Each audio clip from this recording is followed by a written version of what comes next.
Jadi bagi memberkati majlis kita pada pagi ini, marilah sama-sama kita membacakan umul kitab yang akan dipimpin oleh Al-Fadhil Ustaz untuk kita hadiahkan kepada baginda Rasulullah sallallahu alaihi wasallam, ahli keluarga baginda, para sahabat, para shodiqin, para syuhada, alim ulama, guru-guru kita, ahli keluarga kita serta muslimin dan muslimat sama ada yang masih hidup ataupun yang telah kembali ke rahmatullah. Al-Fatihah. أعوذ بالله من الشيطان الرجيم بسم الله الرحمن الرحيم الحمد لله رب العالمين الرحمن الرحيم مالك يوم الدين إياك نعبد وإياك نستعين اهدنا الصراط المستقيم صراط الذين أنعمت عليهم غير المغضوب عليهم ولا الضالين آمين. Amin ya rabbal alamin. Semoga majlis kita dapat berjalan dengan lancar. Saya dengan penuh ta'zim menyerahkan kepada Al-Fadhil Ustaz. Tafadhal mashkura. نعوذ بالله من الشيطان الرجيم بسم الله الرحمن الرحيم Assalamualaikum warahmatullahi wabarakatuh. Kita masuk ayat 75 setelah kita lalui ayat semalam tentang hati. Hati yang keras itu masih lagi ada potensi untuk jadi lembut. Jika kena caranya, hati yang keras itu Allah gambarkan akan juga mengeluarkan air. Hati yang sekeras batu. Batu yang keras itu pun boleh mengeluarkan air. Sama ada air itu terpancar membuak-buak ataupun air itu mengalir. Dan ada juga batu yang jatuh ke bawah kerana takutkan Allah. So lazimnya air ini air sama ada dikaitkan dengan iman ataupun air juga yang turun dari langit, sama seperti wahyu yang turun dari langit. Air juga dikaitkan dengan Quran. Air juga dikaitkan dengan Quran. Jadi kalau hati sekeras batu, cara untuk lembutkan hati itu adalah salah satu caranya dengan menggunakan Quran. Lambat laun hati yang keras itu akan menjadi lembut dengan belayan. Kalaupun tidak hentaman daripada Quran. Kita akan masuk kepada bentuk perbincangan baru. Setelah kita lalui tentang sejarah golongan Yahudi berkaitan dengan agama, selepas ini Allah akan sebutkan 5 kelompok dengan 5 perangai buruk masing-masing. Rupanya ada 5 kelompok. Yahudi ini ada 5 kelompok. Dan mereka inilah kelompok-kelompok yang merosakkan agama. Mereka inilah kelompok-kelompok yang merosakkan agama. So, antara jenis-jenis kumpulan dalam kalangan Yahudi ini, pertamanya, ulama-ulama dan ahli ibadah. Ulama-ulama dan ahli ibadah. Mereka ini kelompok pertama yang ada potensi untuk merosakkan agama. Yang kedua, golongan munafik. Yang kedua, golongan munafik dalam kalangan Yahudi. Yang ketiga, orang awam. Marhain, orang awam yang ketiga. Yang keempat, ulama yang mempersendakan agama dia. Ulama yang mempermainkan, yang mempersendakan agama sendiri. Dan yang kelima, anak-anak bangsawan dan anak-anak ulama. Anak-anak bangsawan dan anak-anak ulama. So, siapa boleh type dulu. Yang pertama kita akan lalui ulama dan ahli ibadah. Yang kedua, golongan munafik. Yang ketiga, orang awam. Yang keempat, ulama yang mempersendakan. Yang kelima, anak-anak mereka. Anak-anak ulama. So, kita akan lalui beberapa ayat selepas ini dan Allah bagi tahu tentang kelompok-kelompok dan apa yang mereka buat.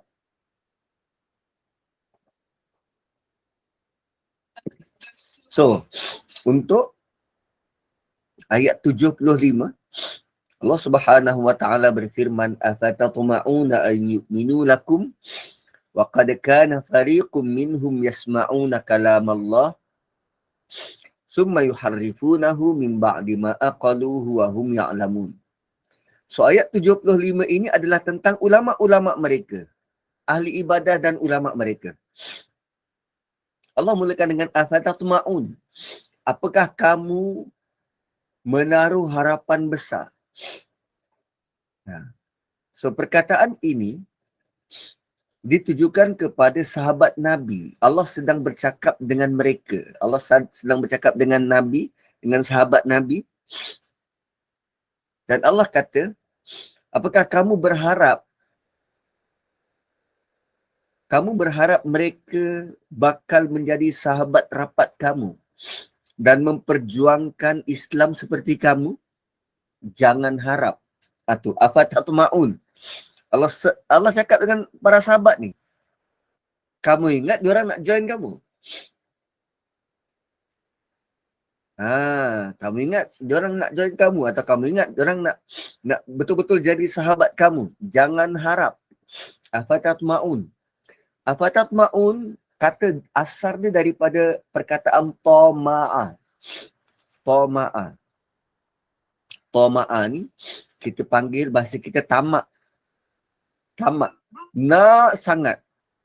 Kan? Selagi tak dapat, kita nak dan nak dan nak lagi. Itu tamak. So ayat ini Allah tegur para sahabat pada waktu itu. Jangan terlalu mengharap yang orang Yahudi itu akan ikut beriman. Boleh nak dakwah pada mereka, tapi jangan terlalu mengharap, jangan letak harapan yang tinggi yang mereka akan ikut. Sebab agama mereka pun mereka tak jaga, apatah lagi kalau ada agama baru. Dan Allah nak bagi tahu para sahabat supaya mereka jangan anggap golongan Yahudi itu mudah-mudah nak beriman dengan Islam. Sebab ada sahabat yang sangka, dah tentu golongan Yahudi itu senang terima Islam. Sebab mereka ada kitab wahyu sendiri berbanding musyrikin Mekah. Allah kata tak, afatatma'un ayyu'minu lakum. Mereka akan beriman kepada kamu. Inilah peringatan kepada orang Islam Arab Madinah yang sangka Bani Israel akan senang masuk Islam.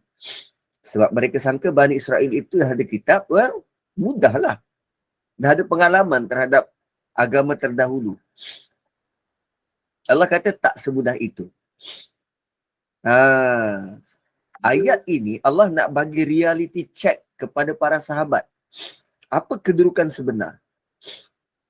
Basically, engkau ada Quran, dan Quran itu absolute truth, kebenaran yang sebenar. Tapi tak semua manusia boleh setuju dengan kebenaran itu. Kan macam butterfly tu, mentega terbang. Butterfly. Usia baru 22 tahun, 23 tahun. Dia mencari kebenaran yang sebenar. Tak semua orang boleh terima itu sebagai kebenaran sebenar. Dia duduk masih pusing-pusing. Dan Allah nak beri mereka yang tak nak beriman ni sebagai bentuk pujukan. Kan? Sebab bila Allah bagi tahu macam ni, tentu para sahabatnya hairan. Kenapa Yahudi tu tak nak terima Islam? Kenapa? Kan bila Allah kata afatatma'una ayyu'minu lakum, apa engkau rasa diorang nak beriman dengan kamu? So bila datang pertanyaan macam tu, sahabat akan rasa hairan. Kenapa diorang tak nak terima? Sedangkan diorang ada kitab dan diorang dah ada pengalaman beragama. Kenapa tak nak terima? Lalu Allah nyatakan lagi apa penjelasannya. Wa qad kana fariqum minhum. Sedangkan sesungguhnya telah ada satu puak dalam kalangan mereka. Mereka takkan beriman dengan kamu kerana ada satu puak dalam kalangan mereka. So, mereka yang dimaksudkan dekat sini ialah ulama-ulama, pembesar-pembesar, ahli agama dalam kalangan orang Yahudi. Wa qad kana fariqum minhum. Sedangkan sesungguhnya telah ada satu puak dalam kalangan mereka. Ada pembesar-pembesar, ulama-ulama, ahli agama dalam kalangan Yahudi. Mereka dengar kitab Taurat itu dibacakan. Malah mereka boleh baca sendiri kitab Taurat di tangan mereka. Sebab mereka ulama memang belajar tentang kitab Taurat. Kan? So, kena tahu bahawa kitab Taurat itu hanya ada pada golongan agamawan sahaja. Bukan macam kita. Kita setiap rumah ada Quran. Tapi zaman dulu, hanya para agamawan sahaja yang memiliki kitab Taurat. Why? Sebab dia nak kontrol. Dia nak kontrol. Dia nak kontrol supaya orang awam tak ada akses kepada tu dan diorang tak boleh nak banyak tanya. So agama tu dikawal oleh agamawan. Gitu. Kan macam kita, guru silat. Kita ada 10 buah, kita akan ajar kepada anak buah dia, anak murid kita, 9 buah aja. Buah yang ke-10 tu untuk protect. Tapi kalau anak murid kita menentang kita, gitu. Kita boleh control, yes. Keyword dia control. Mereka nak control. Mereka nak control. Sedangkan Nabi SAW tak pernah sama sekali nak control kita. Tak ada, tak pernah. So, waqad kana fariqum minhum yasma'una kalam Allah. Mereka telah dengar kitab Taurat itu dibacakan. Bahkan, atuk nenek mereka dahulu pernah lihat sendiri. Allah turunkan kitab Taurat itu bila dibawa oleh Nabi Musa naik Bukit Tur. Jadi Allah ingatkan pada orang Islam. Kau ingat, diorang nak dengar kata-kata engkau. Kata-kata Allah sendiri diorang tak dengar, lagilah kata-kata manusia. Allah sedang bagi tahu reality check dalam ayat ini. Diorang sendiri dengar kata-kata Allah, summa yuharrifunahu. Summa yuharrifunahu. Kemudian mereka ubah. Mereka ubah bukan perkataan, mereka ubah huruf. Mereka ubah huruf. Contoh, dalam Quran, dia ada kalimah bakkah. Dalam Quran, dia ada kalimah bakkah. Bakkah ni merujuk kepada Mekah. Bakkah ni merujuk kepada Mekah. Tapi mereka ubah daripada bakkah kepada sakkah. Mereka ubah dari bakkah ke sakkah. Lalu bila ditanya, sakkah ni dekat mana? Oh, somewhere dekat Palestin sana adalah tempat nama sakkah. Sedangkan Allah maksudkan bakkah dekat Mekah. Baitullah. Dia tak ubah perkataan, dia ubah huruf. Huruf dia. Yuharrifunahu, dia ubah huruf. Hui, dahsyat. Dia ubah huruf. So, siapa yang perasan kalau ubah huruf? Summa yuharrifunahu. Yuharrifu juga bermaksud dia ubah-ubah. So, dia dah dengar kalam Allah tu, mereka berani ubah suai kitab Taurat dengan tangan mereka, dengan sengaja. Dan ini jenis orang yang sangat teruk, sehingga sanggup ubah kitab Allah. Seteruk-teruk orang Islam, ya ada yang berani nak ubah Quran. Tapi soalannya ialah mampu ke dia ubah? Maksud ubah, dia tukar, dia buang atau tambah apa yang telah ada dalam kitab. Sama ada dalam bentuk teks atau pemahaman. Ataupun dalam bentuk mereka tafsir ikut kepala sendiri. Ada orang Islam yang berani. Cumanya, dia berjaya ke tak ubah. So bagi kes orang Yahudi, mereka ubah tu, mereka nak mengharamkan yang halal dan nak menghalalkan yang haram. So dengan cara ini, mereka akan dapat lebih power untuk kontrol pengikut-pengikut. So kalau jenis macam ni lah punya ulama, apa yang boleh diharap untuk mereka berubah? Malah mereka bukan saja buat itu, mereka ubah fakta dalam Taurat.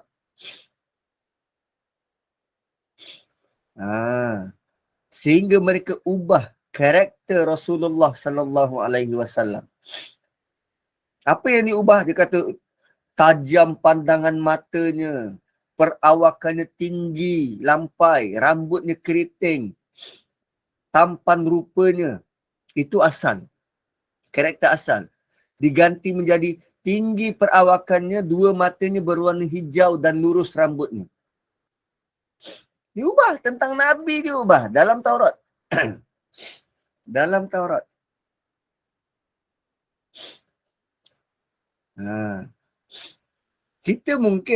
Kita pula, ada orang Islam yang cuba ubah huruf, baris. Tapi bila dia baca dekat halayak, orang awam ataupun tidak sedikit yang boleh membetulkan balik cara bacaan.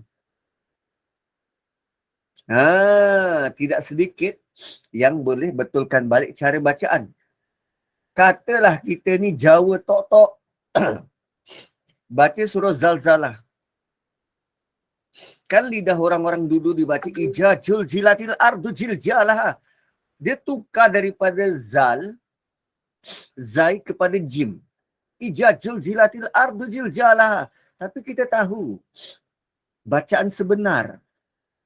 Idza zulzilatil ardu zilzalaha. Kan? Cuma orang yang baca tu dia bukannya bermaksud nak mengubah. Kita dengar ni je huruf dia tu berubah. Begitu. Tapi Quran ini had been protected dari setiap sudut. Dari setiap sudut, dia tak akan berubah. Itu jaminan dari Allah. Kalau Taurat dan Injil, Allah tidak jamin. Allah tak beri jaminan itu. Tapi Quran, that's it. Allah beri jaminan. Sebab tu kalau siapa nama dia tu Khairi apa? Anwar Khairi. Yang butterfly tu, mentega terbang. Kalau dia nak cari kebenaran yang sebenar, absolute truth, itu jaminan dari Allah untuk protect Quran. Cuba cari kitab yang lain yang had been protected.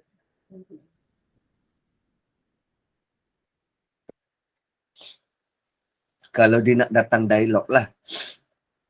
Gitu. So, mimba dima aqalu. Dia ubah bukan kerana tak tahu. Mereka ubah setelah mereka faham apa yang mereka baca. Mereka ubah setelah mereka faham apa yang nak disampaikan dalam kitab. Begitulah manusia. Ada yang sanggup ubah suai agama. Kalau sebelum mereka faham, itu jahil. Tetapi ulama Yahudi ni lagi teruk. Mereka ubah suai setelah mereka faham apa yang disampaikan. Why? Kenapa ubah suai? Tak selari dengan kehendak nafsu.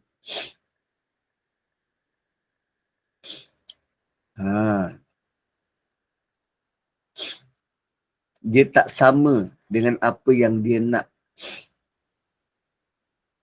Malah zaman sekarang pun ada yang ubah suai penafsiran Quran, dia tak sama seperti apa yang dia nak. So, bila tak sama dengan apa yang dia nak, tak sama dengan pemahaman mereka sebelum ini, kan mungkin dia belajar tempat lain, dia tengok ayat-ayat Quran ni dengan makna yang lain, so mereka tak dapat terima. Lalu mereka cari jalan nak tafsir ikut apa yang mereka faham. Sedangkan Nabi suruh manusia supaya ikut apa yang diajar dan dibawa oleh sahabat. Ikut pemahaman sahabat. Malah orang kita pula lebih dahsyat. Ada pula golongan yang menyatakan, sahabat tu yang tak betul. Sahabat tu yang tak betul. Itu yang dikatakan oleh golongan Syiah. Dia kata sahabat tu yang tak betul. So, kenapa nak kena ikut contoh sahabat? Siapa macam tu? Tu zaman sekarang. Syiah bukan tak baca Quran.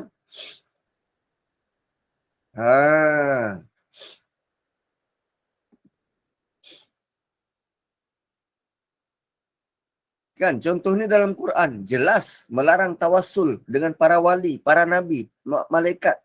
Tapi ada juga golongan agamawan yang sebut begitu. Mereka tak boleh nak ubah teks Quran, tapi ubah tafsiran Quran tu. Wahum ya'lamun, sedangkan mereka tahu. Mereka tahu bahawa apa yang mereka buat tu adalah salah. Tapi sebab nak cari makan, mereka ubah maksud dengan yang lain. So, 75 adalah tentang golongan agamawan, ulama-ulama mereka. So, ulama Yahudi, pertama dia tak nak dengar penambahbaikan, tak nak berubah. Yang kedua, dia suka-suka hati dia ubah kitab yang dia dah tahu. Dia suka-suka hati dia ubah kitab yang dia dah tahu. Okay, next. Ayat 76. Ini golongan yang seterusnya. Golongan yang seterusnya. Tadi golongan ulama. So, golongan kedua apa? Tadi ada yang ditulis. Golongan kedua. Golongan kedua munafik. Kalau kita tanya dia tu betul sangat ke? Sebab kitab tu hanya difahami oleh ulama. Ulama mereka, orang awam tak ada akses kepada kitab.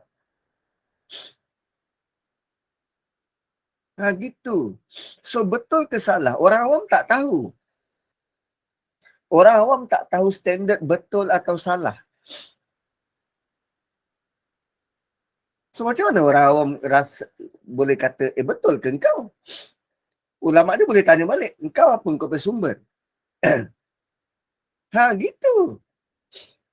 So, Allah tegur, bentuk-bentuk golongan ini nanti ada untuk orang awam. Dan sebenarnya kita pun begitu. Macam mana kita nak tegur ulama kalau dia tanya balik, engkau apa yang kau tahu?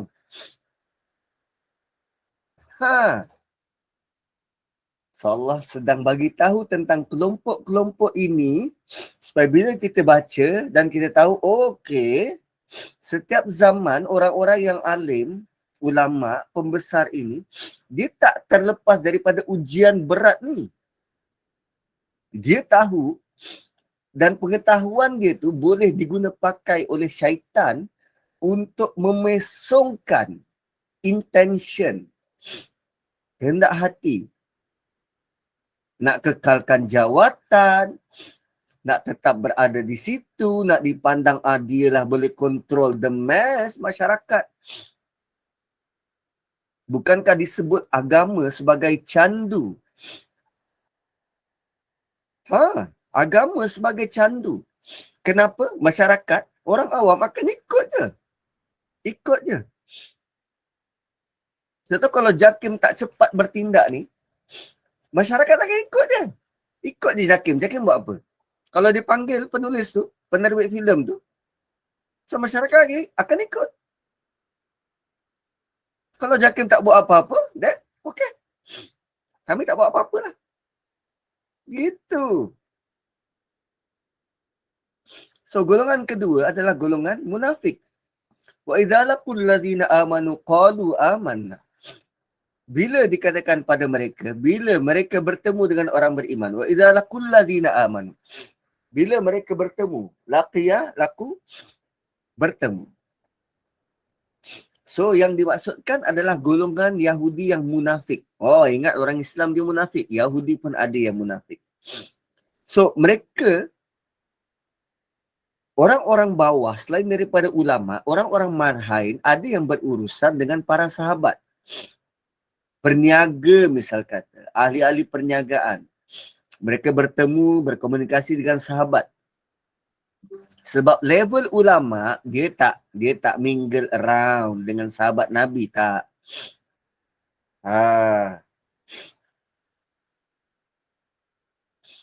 Golongan ulama, dia tak campur dengan bangsa Arab.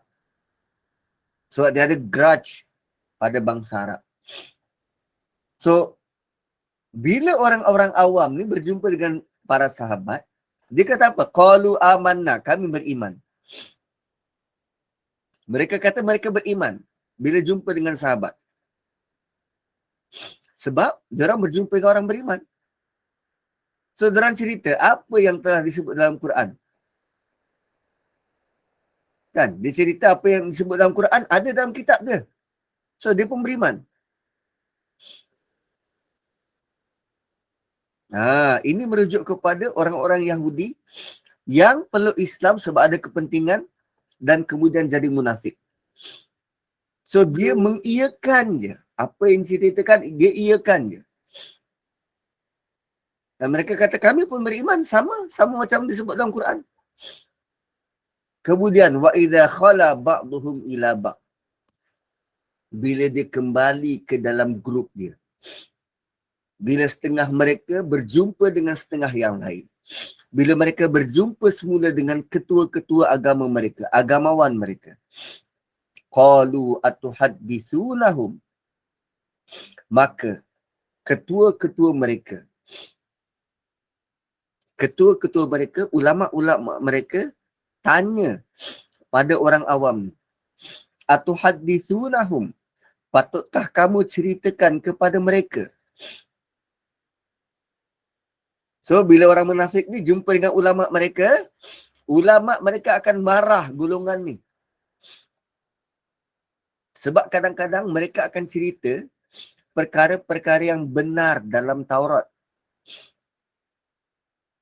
Sahabat Nabi pun akan kata, betul lah apa yang disampaikan sama je dengan Quran. Sehingga mereka ada bagi tahu kepada para sahabat yang akan datang, Nabi akhir zaman akan duduk dekat Yathrib. Mereka bagi tahu tentang azab yang dikenakan pada atuk nenek mereka dulu. Pernah? Maka setelah berita betul diberitahu, marahlah ulama Yahudi. Marahlah ulama Yahudi. Sebab orang-orang bawah ni bagi tahu benda yang betul. Seolah-olah mereka punya rahsia terbuka kepada orang Islam.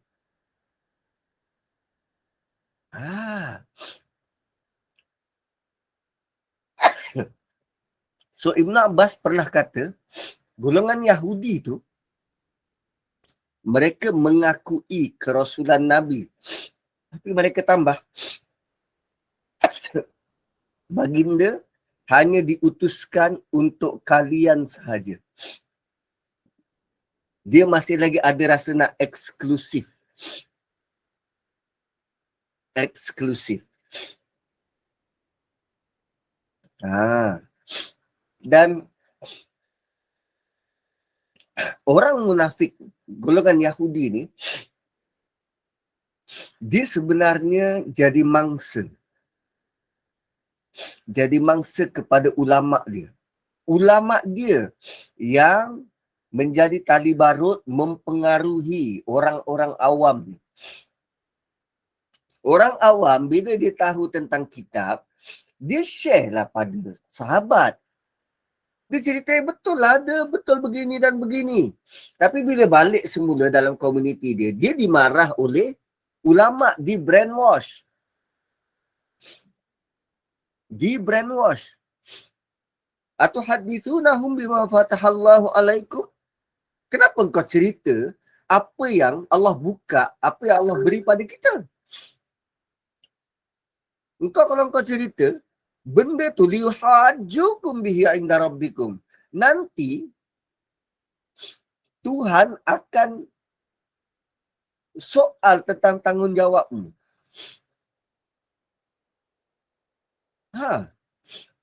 Ni bentuk munafik ni.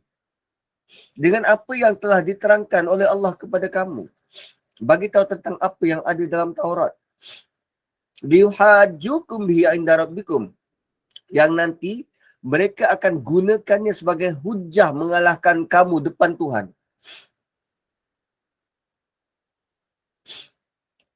Ulama-ulama Yahudi, diorang takut nanti sahabat-sahabat yang beriman, sahabat Nabi, akan gunakan balik hujah dari kitab Taurat untuk lawan berdebat dengan mereka. Mereka takut orang Islam akan kata, memang orang Yahudi sendiri telah kata semua benda tu ada dalam kitab. Jadi mereka takut orang Islam akan berhujah begitu untuk menyalahkan mereka. Dan mereka tak mahu benda tu akan menjadikan orang beriman semakin kuat.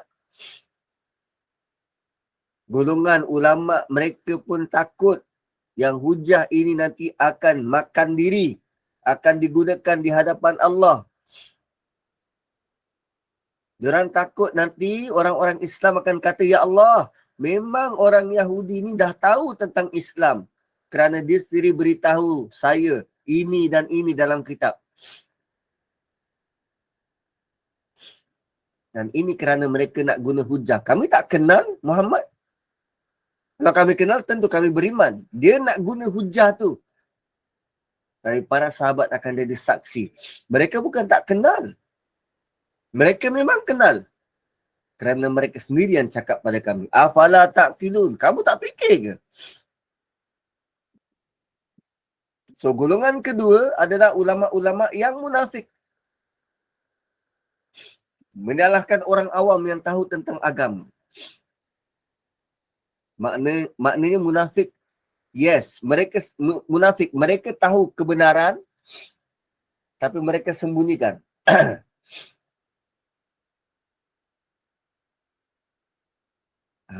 Yes, sampai sekarang. Mereka brainwash anak-anak mereka.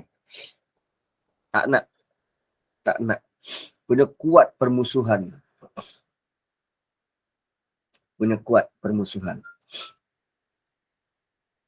So, golongan pertama, ulama mereka. Golongan kedua, sifat munafik yang ada dalam diri mereka. Kemudian, yang ketiga.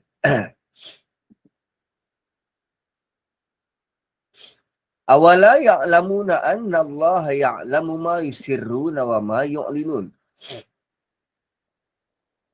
Tidakkah mereka tahu?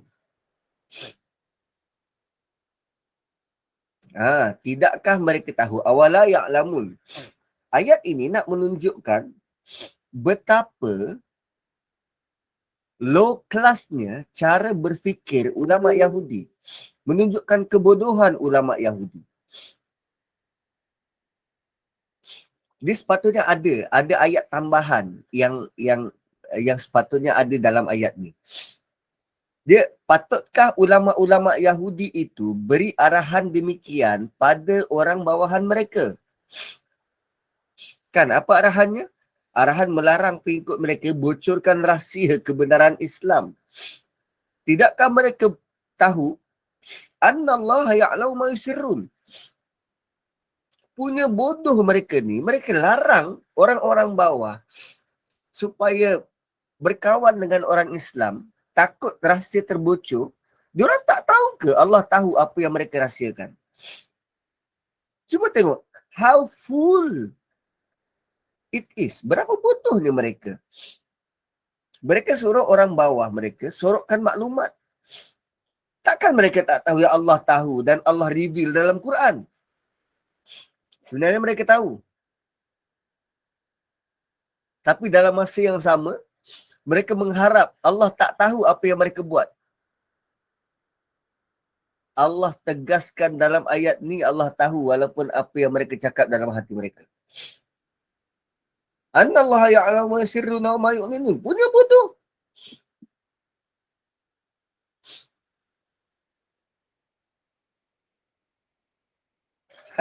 Dia genius hal keduniaan. Hal agama tak genius pun.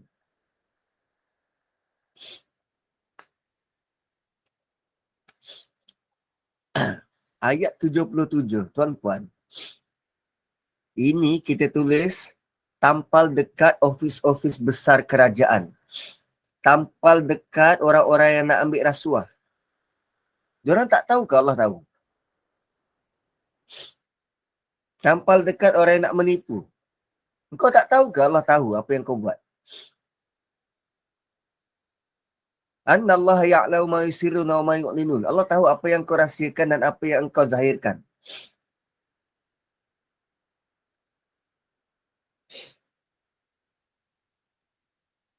Asal kau bodoh sangat ni? Macam tu. Kau tak tahu ke?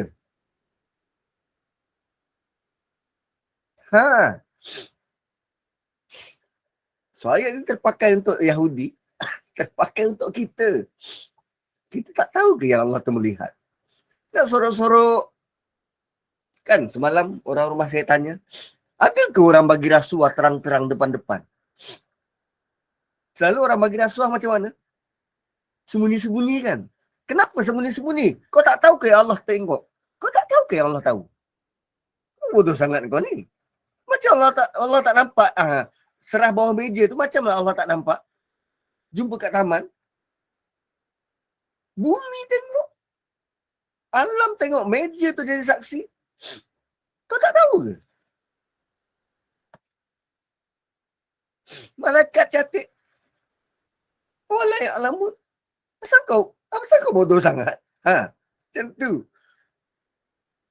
Tangan yang menghulur jadi saksi. Walai alamun.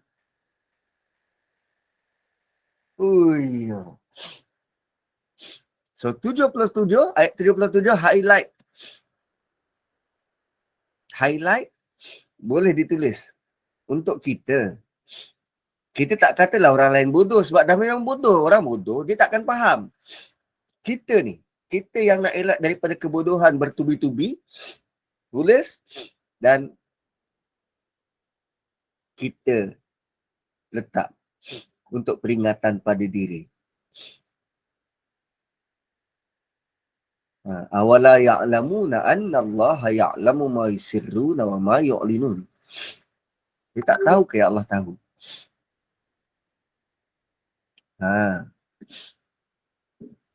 So yu'lin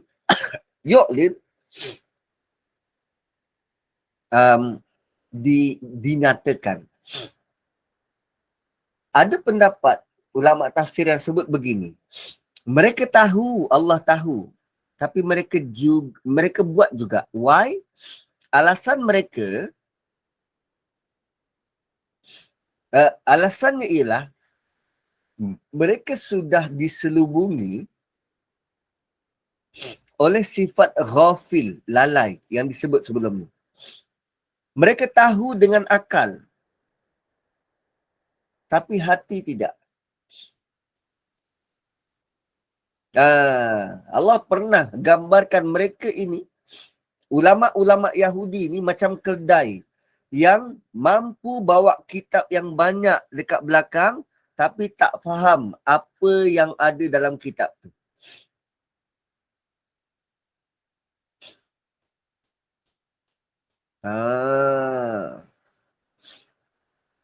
So patutnya kita bila kita sedang lalui surah Baqarah ini, dia membawa banyak kesedaran baru buat kita. Bukan sahaja kita cuba baca Quran, kita cuba faham So jangan jadi seperti keldai yang tahu bawa kitab berat-berat kat belakang tapi satu abuk pun tak ada. So jangan sangka ayat-ayat surah Baqarah ni tentang Yahudi saja. No, jangan. Allah kisahkan perbuatan mereka supaya kita tak jadi macam itu.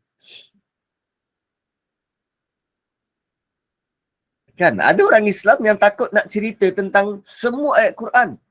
Ada yang simpan. Mereka rasa, oh ini kontroversi, menyentuh sensitiviti.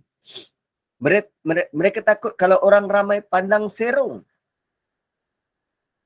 Padahal itu perasaan je, syaitan yang cucuk. Tak ada ayat Quran yang kontroversi yang patut disembunyikan, tak ada. Kan? Macam contoh semalam. Nah, contoh semalam tu macam mana? Yang pukul isteri tu. Itu bukan ayat kontroversi, itu feminisme. Gerakan feminisme dia yang tak faham ayat Quran tu.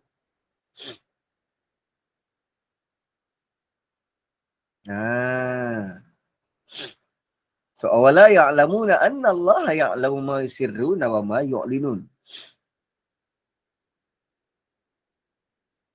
Dan wa minhum ummiyun. Ini golongan ketiga. Golongan ketiga, orang awam. Orang awam dan kebanyakannya jahil tentang agama sendiri. Orang awam kita tak macam tu kan. Orang awam kita semua faham agama. Wait. Wa minhum ummiyun. Allah kata antara mereka orang awam ada yang buta huruf.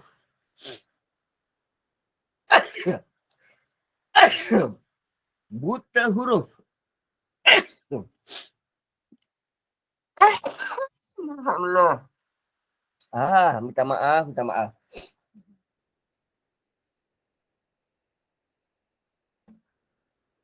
Wa minhum ummiyun.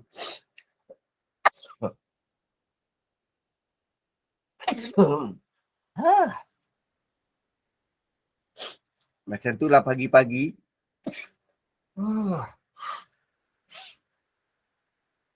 Wa minhum ummiyuna la ya'lamuna al-kitaba illa amaniyya wa inhum illa yadhunnun. Ada antara mereka yang buta huruf. Ummi asalnya dari kalimah ibu. Ummi itu kan maksudnya ibu. So bila seseorang tu dikatakan ummi, maksudnya orang tu langsung tak tahu apa-apa seperti dia baru keluar dari perut ibu dia. So bila digunakan untuk mengatakan seseorang itu buta huruf, tak tahu membaca sebab dia baru keluar dari ibu dia. Kan waktu kita baru keluar daripada perut mak, kita terus-terus pakai jubah konvo ke? Tak kan? So ummiyun, orang yang baru keluar dari perut ibu. Tapi berbeza dengan perkataan ummi yang menjadi sifat Nabi. Yang menjadi sifat Nabi. Ummi kepada orang awam itu satu bentuk kelemahan. Tapi ummi buat Nabi SAW itu merupakan sifat yang menunjukkan lebih pada Nabi. Pertama, bila Nabi digelar sebagai ummi, buta huruf, dia sudah pasti takkan ada possibility untuk Nabi pandai-pandai mengubah mereka cipta Quran. Nabi akan sampaikan je Quran, hadis. Sebab terbukti dia buta huruf. Dia takkan mungkin untuk ubah. Satu seawal surah Baqarah tu Alif Lam Mim. Allah bagi tahu tentang you didn't know anything. Maka orang yang tak tahu apa-apa sangat mudah untuk dipimpin. Sangat mudah untuk dipimpin. Satu Nabi, ummi,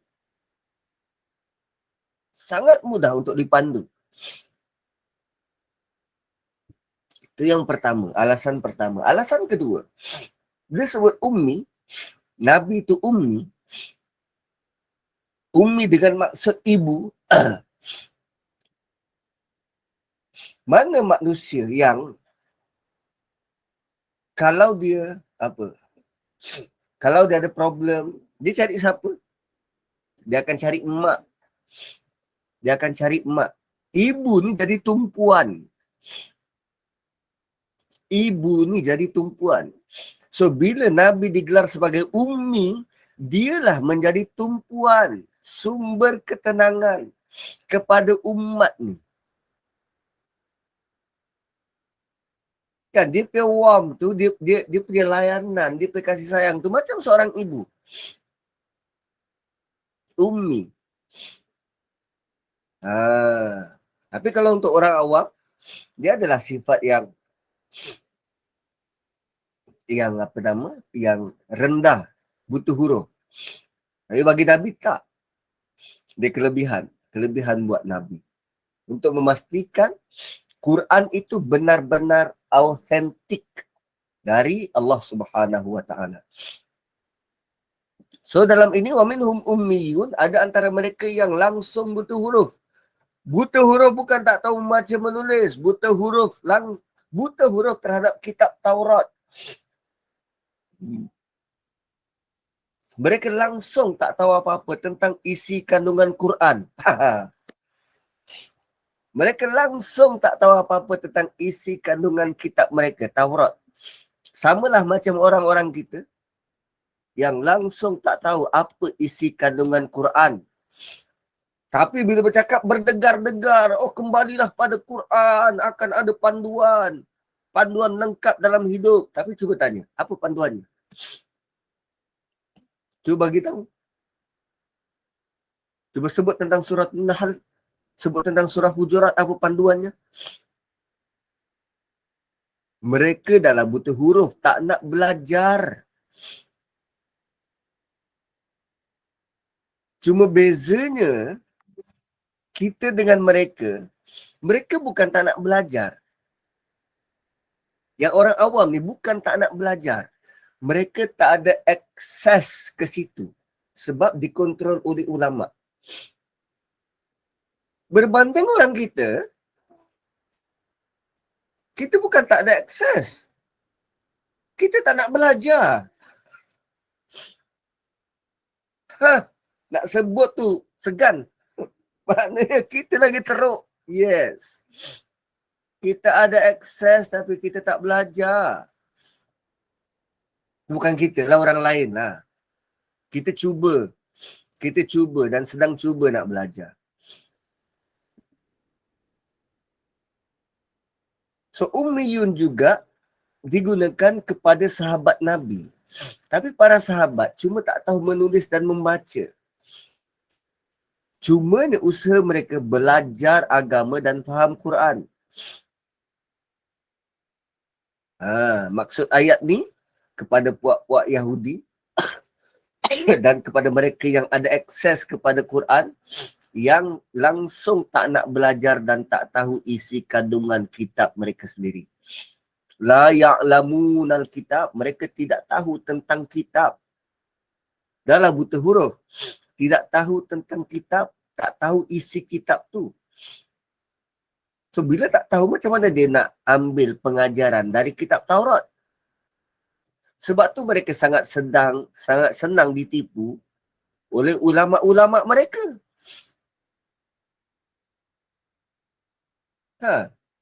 Dan kalau tengok realiti masyarakat kita yang tak tahu tentang Quran, tak tahu tentang tafsir Quran, majoriti masyarakat kita hari ini tak mengerti apa pun yang nak disampaikan dalam Quran tu.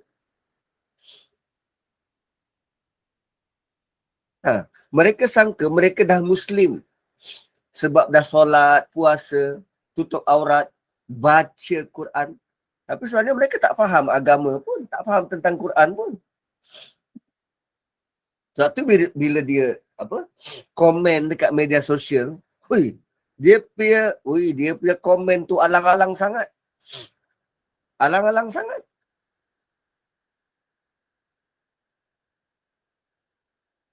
Tak tahu nak jaga perkataan. Malah tak tahu nak bersosial. Ramai lelaki-lelaki, suami-suami yang lupa daratan. Kahwin nak kahwin. Tapi tak tahu cara macam mana nak jadi suami yang beriman.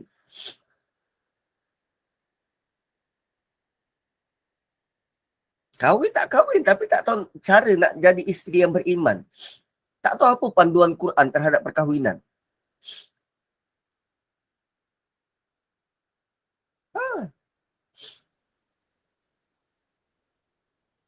Malah lelaki perempuan bersaing pula.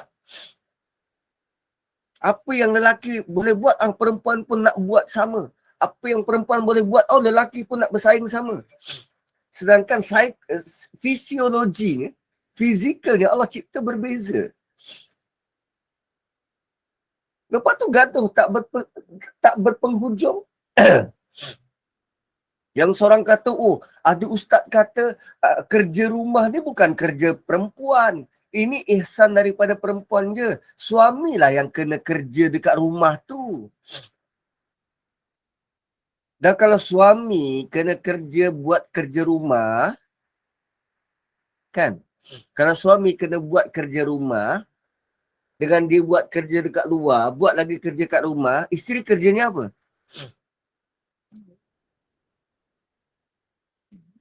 Isteri kerjanya apa? Isteri kena observe.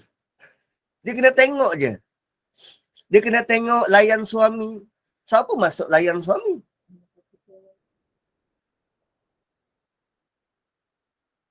Isteri tengok Netflix. Setuju. Setuju sangat.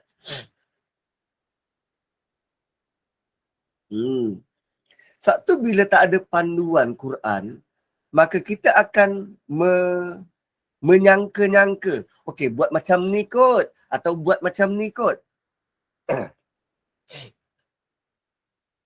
Sedangkan Quran bagi tahu, Ar-rijalu qawwamuna 'alan nisa.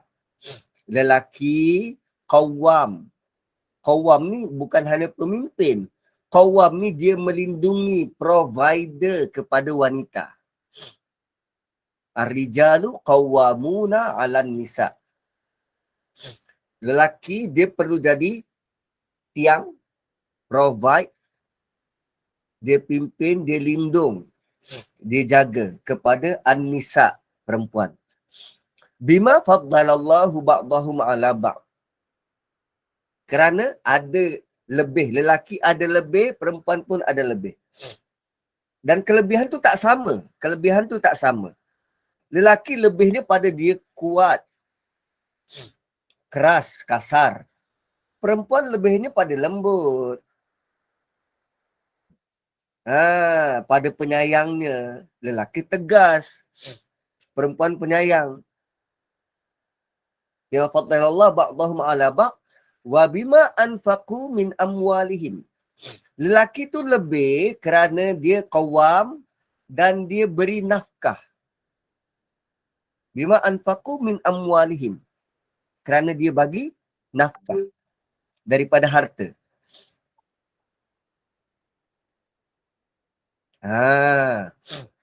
Sebab qawam bukan bermaksud pemimpin. Qawam ni dia berdiri dan ada tempat bergantung. Tu masuk qawam. Dia macam tempat bergantung ni kita panggil apa? Mangkibah. Macam tempat tampaian baju tu. Tampaian baju kan tegak macam tu, dia tempat bergantung, berpaut atau qawam. So bila lelaki provide qawam, Macam tiang seri rumah tu, dia provide qawam. Dan bima anfaqu min amwalihim, dia kena dapatkan, hasilkan duit. Anfaqu min amwalihim, dia kena infak, kena bagi isteri ke anak ke keperluan. Dia buat dua benda ni, barulah timbal balik daripada isteri apa? Fassalihatu qanitatun hafizatun lil ghaibi bima hafizallah.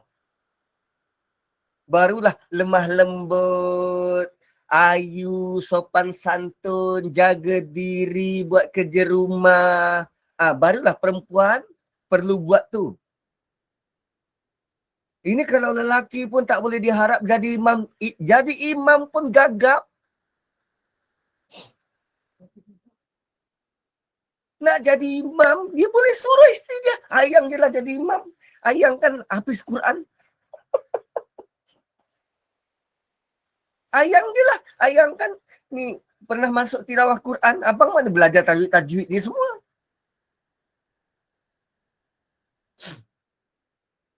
Lelaki kena provide dua sifat kuat ni dulu. Qawwam dengan anfaqu min amwalihim. Dia tak kira kalau isteri gaji lebih besar atau isteri jawatan lebih besar, dia kena usaha untuk beri dulu pada keluarga.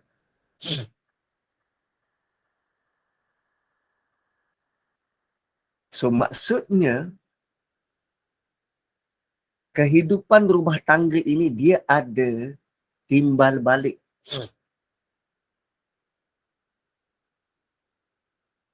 Kalau suami tak boleh jadi provider, isteri kena buat apa? Isteri kena encourage suami supaya penuhi sifat tu. Isteri jangan manjakan suami, tak apalah bang, sebab abang tak mampu, ayang je lah support semua. Itu lemak. Tak. Dia kena, isteri kena encourage supaya sifat lelaki tu kekal begitu. Suami ni, lelaki, bapa ni, dia perlu ada sifat tu. Kalau tak, keluarga tu habis. Asal dari kesian, akhirnya jadi biawak hidup. Jangan, isteri jangan ambil alih semua. Jangan. Isteri saya tak bagi. Dia nak ambil alih, saya tumbuk dia. Konon-konon nak ambil alih. Wah, raja belum mati. Jangan. So, lelaki dia kena usaha sungguh-sungguh. Dan usaha itulah kadang yang menunjukkan, itulah bukti cinta, kasih sayang kita pada keluarga.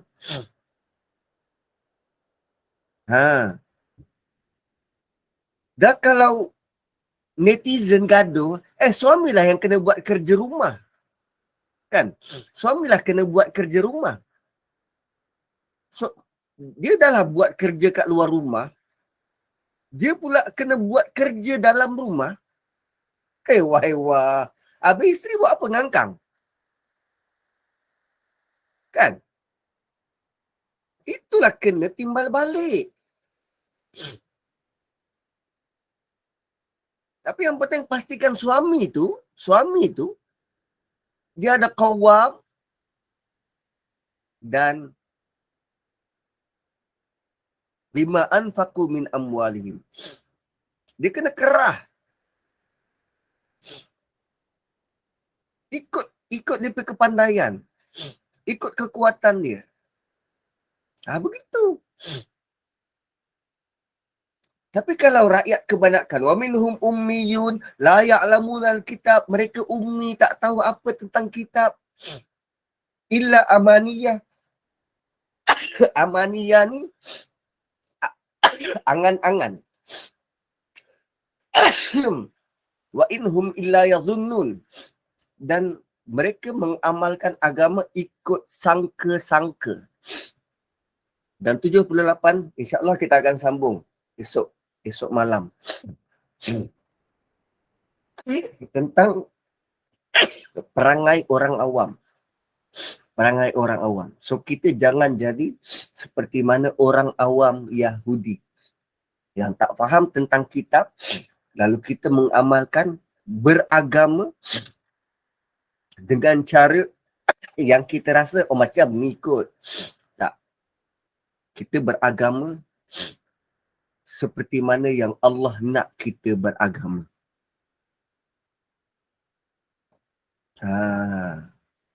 Gitu. Kalau nak try jadi lelaki, boleh cuba buat eksperimen. Dah pernah ada seorang wanita, dia tukar penampilan dia, cuba untuk jadi lelaki. Dia bukan jadi tomboy, tak. Dia cuba untuk jadi lelaki, dia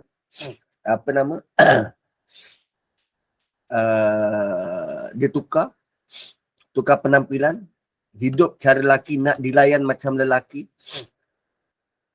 Dan akhirnya setelah 8 bulan, 4 bulan ke 8 bulan, dia bunuh diri. Dia bunuh diri. Dan antara dia punya hasil, sepanjang perempuan tu cuba jadi lelaki, dia kata dia tak pernah rasa kehidupan seorang lelaki ni sangat keras. Sangat keras. Dekat tempat kerja dibuli, dimaki. Sangat stressful.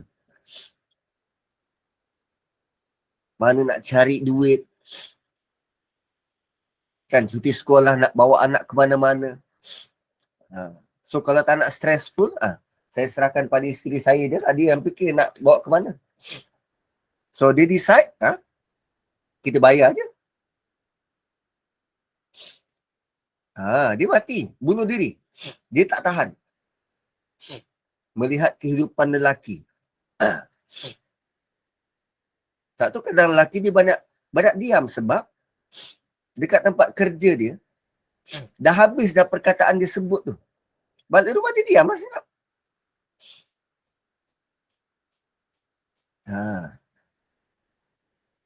Gitu. So jadi lelaki ni sukar. Sebab tu Sajat pilih untuk jadi perempuan. Macam tu kot kan. Tapi itu masalah lain lah.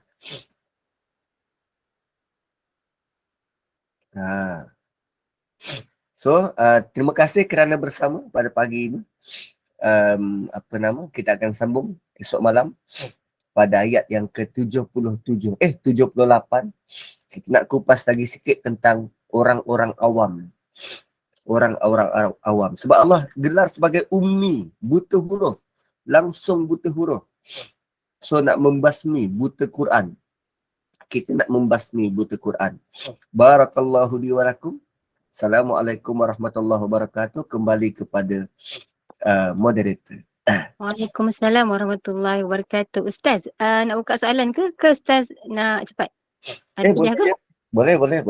Okay, silakan jemaah yang nak bertanya. Assalamualaikum Ustaz. Ustaz, minta maaf. Saya nak tahu yang golongan, yang mula-mula tadi Ustaz cakap, saya tak sempat nak dengar time yang tu.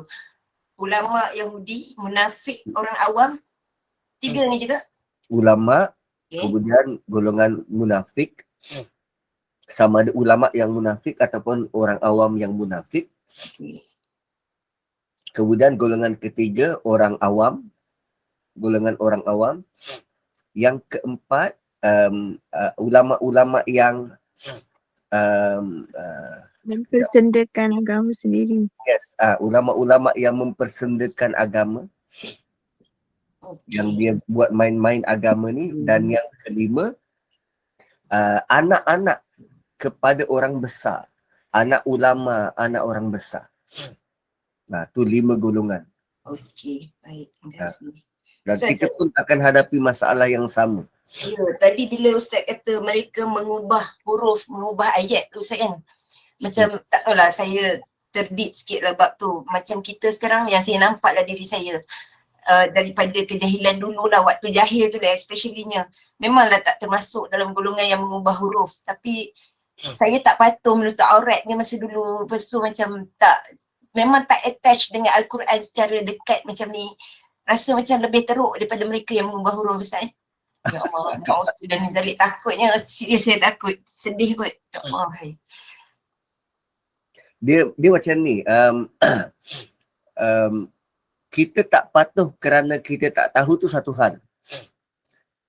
Kita tak patuh setelah kita tahu, itu another level. Saya rasa level tu, sebabnya bukan tak disuruh menutup aurat, bukan tak diperdengarkan dari zaman sekolah kan. Tapi kedegilan tu saya rasa saya ada sifat tu lah. Tapi na'udzubillah lah, tak nak dah sekarang. Dan ada lagi satu level. Sebab arahan agama ini, dia bukan sekadar kita tahu, tapi kita mahu. Cuma mungkin pada waktu kita jahil tu, kita belum tahu apa weightage beratnya arahan tu. Sebab banyak je arahan-arahan agama ni yang di sisi Allah sangat berat, tapi kita tak rasa nilai berat tu. Contoh macam ni. Kalau tadi Puan sebut tentang tutup aurat. Ini saya bawa contoh tentang kesalahan yang kebanyakan orang akan buat. Kalau di zaman Nabi tu, yang buat ni bukan calang-calang orang. Mereka yang pernah terlibat dengan perang Badar, sahabat-sahabat besar, terlibat dengan benda ni. Apa dia? Perkataan yang keluar dari mulut. Perkataan yang keluar dari mulut kita ni, dia ada nilai besar yang weightage-nya tu Allah akan timbang. Dia ada nilai berat. So dia berlaku, peristiwa ni berlaku sewaktu Aisyah radhiyallahu anha dituduh. Peristiwa ifki tu dituduh. Dan yang terlibat dalam banyak-banyak tu, Nabi hukum 3 sahabat besar. Dan salah seorang daripada 3 sahabat besar ni terlibat dengan perang Badar. So, Puan, rupanya kesalahan dalam agama ini, setiap orang boleh buat, tak kira sama ada dia benar-benar beriman, atau dia ni ulama besar, atau dia ni dia orang awam, atau dia ni imam ke. Latar belakang tu dia bukan sebagai sebagai sandaran yang dia ni tak boleh buat salah. Tak melakukan kesalahan. Faham. Cuma yang Allah nak ialah setiap pelaku kesalahan bertaubat. Simple je. Allah nak simple je. Tak kira kau siapa, tapi kalau kau buat salah, kau bertaubat. Dan Allah akan hapuskan kesalahan tu. How sweet is that, kan? Kan? So, rupanya kalaupun kita bukan ulama, bila kita buat salah, kita taubat, dan ada ulama, bila dia buat salah, dia bertaubat, kedudukan kita dengan ulama tu sama level. Sama level. Sebab setiap pesalah bertaubat. Sangat luar biasa. Baik, Alhamdulillah, terima kasih Ustaz. Maknanya Allah tak tengok who you are, tapi Allah nak tengok hamba yang bertaubat. Masya Allah, terima kasih banyak Ustaz. InsyaAllah.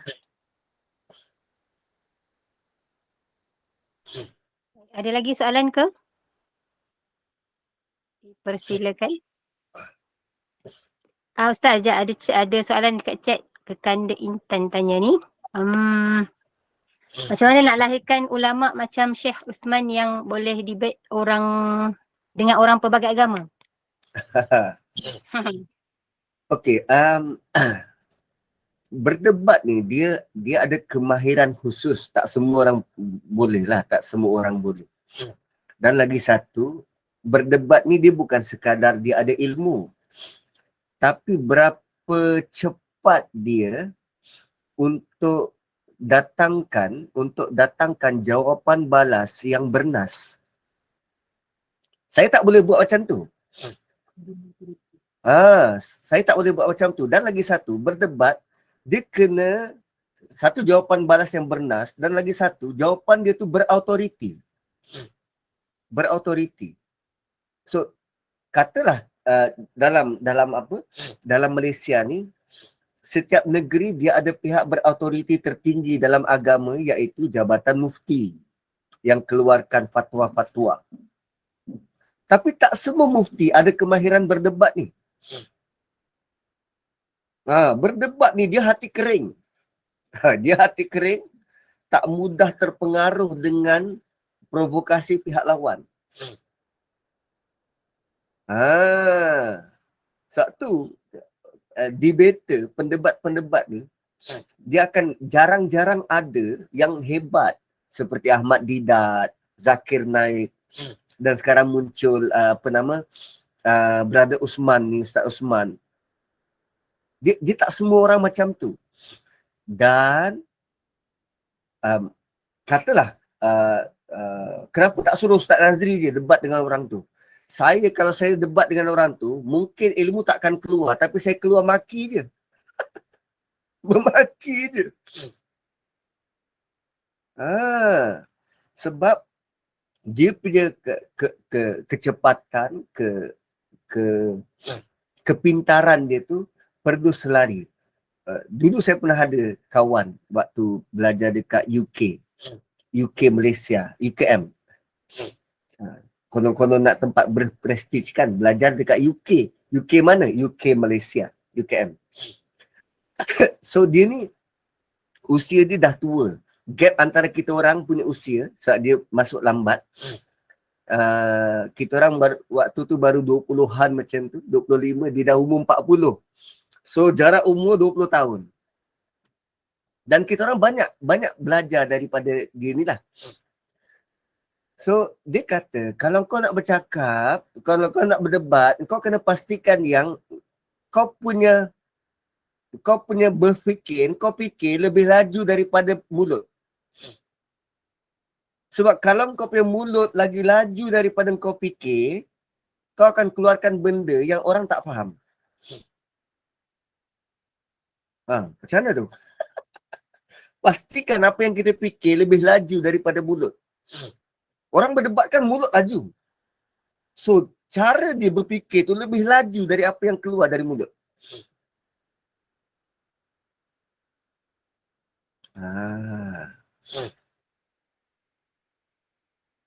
So, ya mungkin juga boleh kita anjurkan benda yang semacam tu. Yang terbaru hari ni, penerbit tu dia nak saman Ustaz Zabidi tu kerana buat salah tanggap terhadap apa dia punya filem. So apa pun kita akan nantikan perkembangan. Cumanya semalam saya buat satu kesilapan besar, iaitu kita cerita tentang orang ni dalam keadaan kita sendiri sebenarnya sedang mempromosi kesalahan orang lain. Sedangkan benda tu sebenarnya tak patut. Tak patut. Orang tu dah buat salah, kita pula yang viralkan. Kan? Sebabnya benda ni dibincangkan dalam grup yang tertutup, grup yang pihak yang ada autoriti boleh ambil tindakan. Dia bukan patut diceritakan untuk halayak semacam ni. So saya saya bersalah sebab saya baru dengar, sedang belajar tentang surah Nur. So dalam surah Nur tu dia ada sebut tentang orang-orang yang nak benda ni berlegar dalam masyarakat. Kesalahan-kesalahan, shamelessness ni berlegar dalam masyarakat, dan dia sebarkan tanpa dia tahu pun apa kesan dan akibat. So better tentang butter mentega ni harap-harap kita tidak panjangkan lagi. Kalaupun nak bincang, bincanglah dengan pihak autoriti. Sebab kita juga khawatir, kita tak tahu kesan akan datang. Boleh jadi bila kita cakap, Allah akan uji. Kalaupun bukan kita, anak cucu keturunan kita diuji dengan kesalahan yang sama. Kan.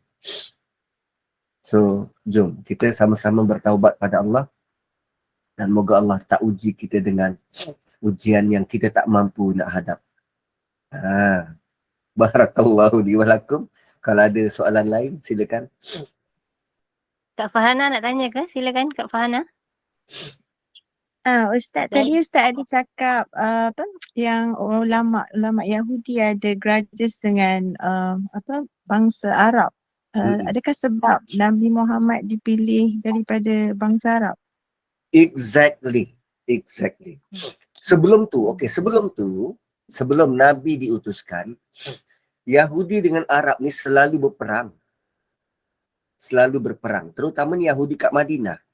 Mereka memang perang dengan kafir Quraisy, perang dengan bangsa Arab. Perang perdagangan, dan macam-macam alasan. Setiap kali perang, diorang kalah. Yahudi kalah. Well, Yahudi bangsa pengecut. Diorang kalah. Setiap kali kalah, dia kata, kau tunggu. Nabi terakhir nanti diutuskan, korang tahulah tinggi rendah langit. Every time, dia akan ulang benda yang sama. Kau tunggu. Nanti kalau Nabi diutuskan, kau tahulah nasib korang. Tup Nabi diutus bangsa Arab. Gigit jari. Itu asal dia. So bila Nabi diutuskan bangsa Arab, memanglah diorang tak nak terima. Gitu.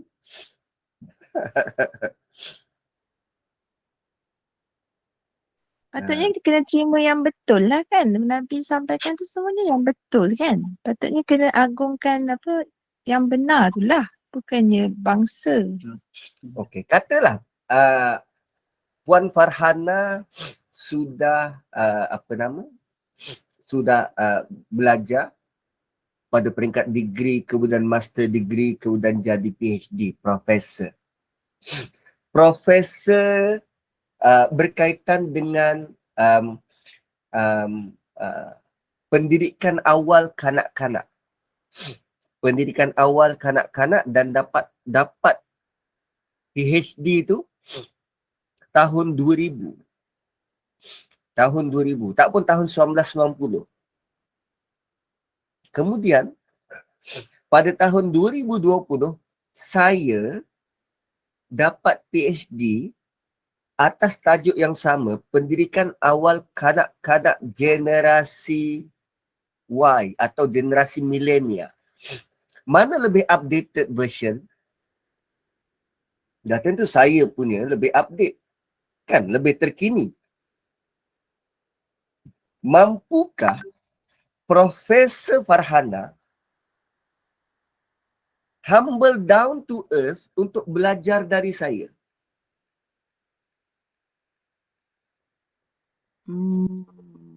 InsyaAllah. Itu yang dihadapi oleh Yahudi. Dia kata, kami abang long dalam agama ni. Kami juga dapat kitab. Takkan kami nak tinggalkan kitab hanya semata-mata nak terima kitab yang baru. Who are they? Kami duduk makan garam. Mereka ni tak tengok pada isi kitab. Mereka tengok pada darjat misalnya. Yes. Degil, sebab tu degil. Dia berkaitan dengan emosi, dengan rasa lebih tinggi. Ego. Yes. Itu yang berlaku pada iblis. Aku lebih baik daripada engkau. So Yahudi ni hanya meneruskan penyakit tu. Aku lebih baik dari mereka. Yang dia tak nak terima. Sampai bila-bila. So sifat itu sengaja Allah highlight supaya kita tengok, oh aku tak nak jadi macam tu lah. Aku tak nak jadi macam tu. So macam mana tak nak jadi macam tu? Kita kena bacalah Quran. Quran bagi tahu ini penyakitnya. Diorang buat macam ni, diorang buat macam ni. Yes. Sifat ego ni sangat sakit. Kadang kita pun ada ego kita dekat rumah. Kan isteri buat salah, suami ego tak nak maafkan. Kan konon-konon tak nak maafkan. Lepas tu isteri konon pujuk suami buat keras dia. Okey. Yang lapar nanti siapa? So ego ni dia merugikan. Ego ni merugikan. Tak payahlah ego. Ibu ego ke anak. Nanti yang tak dapat doa siapa? Mak. Ambil engkau kaos. Apa suruh ego sangat? Kan?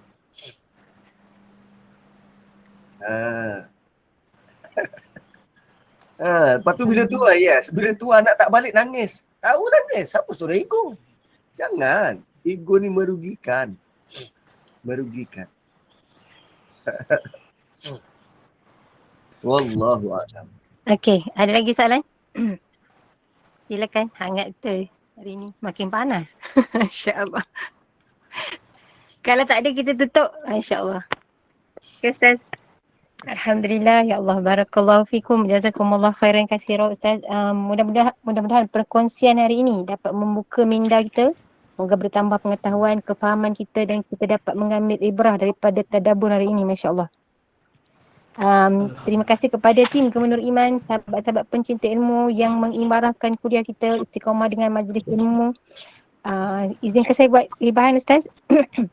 Pada pukul 8 malam hari ini kuliah maghrib bersama dengan Al-Fadil Ustaz Dr. Mursyidi bin Mustafa, dan 9.15 malam kuliah isyak kita bersama-sama dengan Yang Amat Arif Dr. Abbas bin Nordin dengan hak-hak wanita dalam undang-undang keluarga di Malaysia.